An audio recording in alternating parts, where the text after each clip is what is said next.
And here we are, game number 1 between FXO QXC spawning as our purple Terran down here at the bottom left-hand corner of Xel'Naga Fortress. Now, I want to let you guys know that they accidentally played the wrong map first. Xel'Naga Fortress is still in the map pool. Yes, they're supposed to play Xel'Naga Caverns, but because they didn't dispute the results or anything like that, we don't really care. Their opponent, or his opponent, I should say, over at the 3 o'clock position, though, is the one and only Startail Ace spawning as our red Protoss. And important to note, like I was talking about before, now most of the matches are played on North American server in case people from 2 different servers play each other, but as they were both residing in Korea at the time, they can both play on the Korean server, and that is indeed what they have done. Yeah, QXC dropping a little comment about the sun being out since these games are going on at, I'm guessing, around 5 or 6 a.m. Korean time. Yeah, something like that. It's pretty early, but that's okay. QXC drops down a supply depot at the front, maybe hinting towards a wall. Very interesting against Protoss player, of course. Now, QXC was always known as a hyper-aggressive player even before he went to Korea. Always the drops, the QXC drops, you'd always see. I'd always famously comment that I will eat my hat if QXC doesn't drop during this game because he just did that all the time. Or wear a bandana. Good at it. Or, well, of course. He says, I was talking to him one time, and he said that he pulled off his bandana once, and no one recognized who he was. So then he, like, ducked into a corner like Superman, put the bandana on, came back, and they were like, QXC! Anyway. You might have heard of me. Very true. Yeah. So anyway, but he was always a very hyper-aggressive player, and that's good to know that that hasn't been lost since he's been in Korea. He's just upped his mechanics and upped his playability and strategies on top of that very aggressive style that he loves to do. And since he's gone to Korea, he's become quite the player. Absolutely. Great points. We have another American player here that has temporarily made the trek over to Korea to improve his skills in StarCraft 2, and there really is no other way to take you from the top level to the next professional level of StarCraft 2 other than going to Korea and playing there on a consistent basis with the best players in the world. And played with the best players in the world. He did. He all killed IM during the GSTL. So right. What an epic performance that was. It was. It was really awesome. So Legend was born there. QXC driving down the 2 racks build, starting with Reactor first, a build that I'm very fond of. There we go. Second supply depot coming down. I'm actually taking notes right now, seeing the order he puts these buildings down, as I'm going to attempt to crush people on ladder with this in a bit. But yeah, Reactor first, very, very cool. You get out enough Marines to do whatever you want, basically, and you can do a concussive shield timing to be able to disrupt any subsequent expansions out of a Protoss player, and it still leaves you with enough minerals so you can drop down an expansion pretty early. So yeah, very, very good all-around build.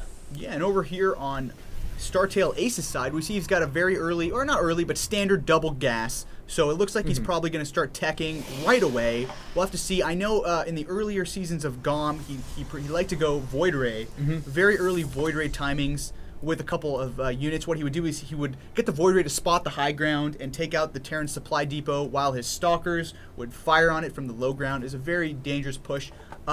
From what you were telling me earlier, his style has evolved a little bit, and he prefers more of the robo timings, and he's also throwing down a sentry right now. So yeah, and right now, I mean, this is pretty standard fare coming out of him. 3-gate expand behind some sentries. It's all the rage against Terran players these days. And it's a very flexible build as well. Yeah, you sacrifice a little bit of early tech going for pretty mass sentries. It's a little harder to transition into DTs or something like that, but very, very easy to drop down that expansion. Saves you quite a bit of minerals, and you can decide to defend pretty easily behind force fields, and then go to what I was referring to earlier during the break. Pretty easy, like 3-gate robo into 6-gate robo with Colossus or something like that. Nonetheless, QXC patented aggressive play coming 3 out. 3 SCVs with this push. Ooh, and we could see some bunker rush. It's done already? Yes. Oh, this is scary. Combat shield on the way. He might go for a bunker contain or just push straight. He only has 2 sentries and 1 stalker right now. Yeah. He about to just push into the main. Of course, Ace is going to be a good enough player. He's going to wait and be very, very patient with those force fields. Very nice. And we do have the 2 bunkers being placed down at the bottom of the ramp. Ace just trying to poke down there, get as many units killed as he can. May even have to move over to a 4-gate here in a second. No, he is going to go for it. 1 sentry is about to die. It does, but not before it throws down all of its force fields. Ace has done a pretty good job so far of neutralizing all these units, but 1 bunker gets done. That is huge. QXC going to be able to play the contain game for quite a while, and I would expect to see a couple of gateways here for Ace immediately.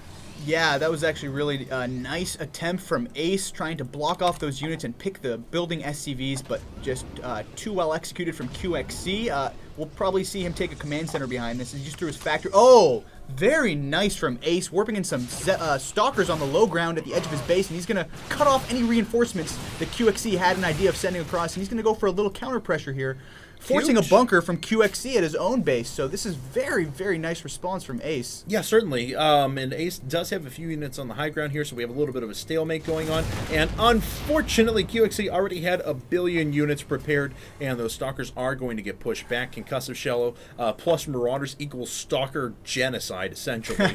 Looks like we are going to have a transition into Mass Marine Factory going to drop down on this tech lab here in just a second. We have a third barracks coming up.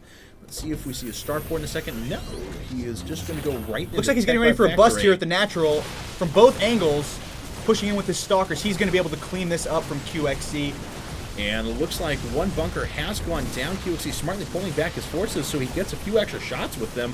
I've got to say, QXC's control has been stellar in this game so far. But of course, Ace finally does have enough to break this, already queuing up that expansion, and there it goes. He actually didn't commit over to a third gateway quite yet. He decided to go for the Robo instead. So 3-gate Robo to expand is what it's going to be forced to be. And, no command center from QXC. That's curious. No, this is going to be quite a big push, actually. Let's see if he's going to drop down this SCV for an expansion. No, this SCV is just going to be sent out to take a gander around for a little while. Looks like we had a little counter push heading out. I don't think this is going to kill QXC, but he could put on a decent amount of pressure with this. Siege mode is about 40% done. Yeah, he has the Observer as well. I'm actually not sure where it's at the moment. He'll be able to snipe those depots with an Observer. Yeah, that's what I was hoping. Oh, there it just popped out. Yeah, here we go. Observer going to make its way across, though. There's already a good number of units here for Ace. I like this, though. Ace just moving up, saying, I'm going to put on pressure. No, I'm not. Is he going to scout the Nexus with this SCV? Yes, he is. Had to expect that was coming, though, I would imagine. And there it is. He almost got that with the sentries. But, yeah, it's good to know. Very good information to have there. Yeah, certainly. Because if he was deciding to do some sort of one-base all-in, he gets the timings of the expansion now, and he knows exactly how much time he has to go ahead and do significant damage, at least before this base is turned to profit.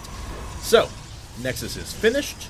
No subsequent gateways have been put down yet. There we go. Twilight Council actually going to be the order of the day. Not much gas saved up for Ace, so that's just going to be Blink Stalkers. And as soon as I say that, he cancels the Twilight Council and puts down an Immortal. It looks like QXC's moving out. Did his Observer spot that? I think that might have been the reason for that decision. It did. Oh my God! Wow. We got a lot of all-ins tonight on IPL. Here we go. QXC with the one base, 10 minutes and 50 seconds into the game, sending all of his units, his two tanks, and all of his SC. Not all of his SC. Did he leave a few SCVs back home? That's a lot of them, though. Yeah, he's got a few SCVs back he's there. got quite a few, but yeah, this is this is pretty dirty right here. I don't know if Ace is going to be able to hold this. If he does, I'm going to have to steal his play.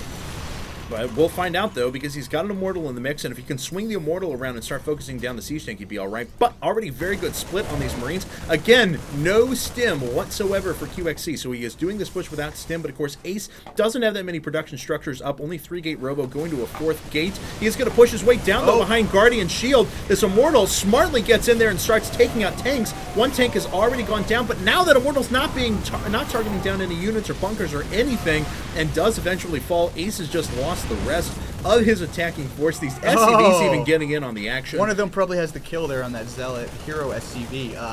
That was really nice attempt from Ace, but just not good enough. I think that's going to actually be game here. Just a very strong one base all in from QXC. There's not much you can do. That was very nice splitting with his units. He tried to wait for a second Immortal to come out, but it was just too little. Now QXC is going to go ahead and kill this Nexus. Yep, Nexus is going to fall. The rest of the units back here for Ace are just sitting back, doing what they can. QXC can pull back to a second bunker as well, and he can start sieging these tanks farther and farther up. Unfortunately, the SCVs were under attack there for a second. QXC can pretty easily scan up, though, and he won't have too much difficulty doing that. These units are trapped in the corner here. I'm not sure if QXC knows that they're there right now. When he finds them, well, imagine if this Immortal had 6 range like the new patch is going to provide. Right? That would help out. He probably could snipe maybe this bunker over here, but and here come the units. He's going to make his last-ditch attempt. Not even microing QXC isn't against the Zealots, just taking the shots. Power overwhelming mode for QXC. Oh, and the tank is repairing the tank. saved. Where did those 2 Zealots come from? He must have worked them in from his pylon on the outside. That's a nice move. Yeah, that was really nice, actually. Yep, but Gonna have to steal that play, but it's too little too late. Exactly. A lot of units still left for QXC. The last couple of Stalkers are going to fall. Looks like he's warping in a couple more as well. QXC pulling back with some injured Marines into this bunker. So very, very good control out of him. And it looks like these Stalkers are going to go to work on this bunker, but all QXE has to do is push up and get a little bit of vision on the high ground, and he is good to go. So these Stalkers are going to continue to try and pick off reinforcements. QXE is going to get a Stalker killed! Yes, he does. The siege tank is up as well, and of course it does a ridiculous amount of damage against armored units. Well, the rest of the Stalkers are going to fall. Ace is actually down to 33 supply, and we're at the 14-minute mark, so his minerals are getting pretty low as well. Yep, this is a dire situation. Ace is just praying by some miracle that QXC accidentally hits F10N and he wins this game, because that's pretty much the only way I see him winning. Yeah. And looks like two Stalkers, pretty critical low health as well. They're doing good damage. I mean, Ace's control has been very good, don't get me wrong. It was just great decision-making out of QXC, and a lot of people I know are going to complain about the all-in, but we're in the quarterfinals now of the qualifier, where you're guaranteed $1,000 on a full expenses paid trip. You do what you have to win, and if that means a one base all in, if you know your opponent's weakness, then you've got to go for it. Absolutely, there's no shame in it. If that's all you do, then that is a problem. Bid. But throwing it into your normal play is actually, if you don't do it, that it's a problem. You absolutely should throw in cheeses. Absolutely. You can't keep be your one-dimensional. opponent guessing. Absolutely need to throw in some cheeses every once in a while, especially if you're known as being a macro player. Throw in cheese every now and again, throw your opponent off. And it looks like QXC... Oh, he actually has to recover this bunker so we can get the siege tanks into the main. But he has the luxury to do so. Looks like there's an observer down here at QXC's base. He finally has expanded, because it looks like he's mined out. He didn't even expand. He just lifted his orbital command and moved to the next base. I'm sure you as a Protoss player are happy to see that. That is sickening. Terrans... Wow, just lift your command center, take it to the new base. So nice. I wish I could do that. I wish Nexus could fly. Lift them off, take it to a new base. And bunkers are going to go down. QXC loading up his last bunker, though, and he's taking out a couple of units in the process. Love that, actually jumping in there with his units for half a second to give them a little extra protection. But the production structures are camped now. The warp gates are going to fall. Ace really has no economy to speak of, and that is going to be GG here momentarily. Has been for a little while. We're trying, as a caster, you never want to preemptively call GG. I know some people call for stuff like that. People should be harder on players, but you can't eliminate all of the drama from it. But in this case, I think we can safely say that QXC is going to clean this up in a second. Yeah, and there's another last-ditch effort with the I have to think he's going to GG after this. Fun fact, I knew this till today. QXC apparently is responsible for the build order tester map. Oh, really? Have you ever used that? Yeah. Yes, I have. Yeah, it has a little timer. Yeah. To build. Apparently he made that. In charge of that. Yeah, and apparently he's done a couple other custom games that he's behind, so that's really nice. He's also still going to school at Harvey Mudd.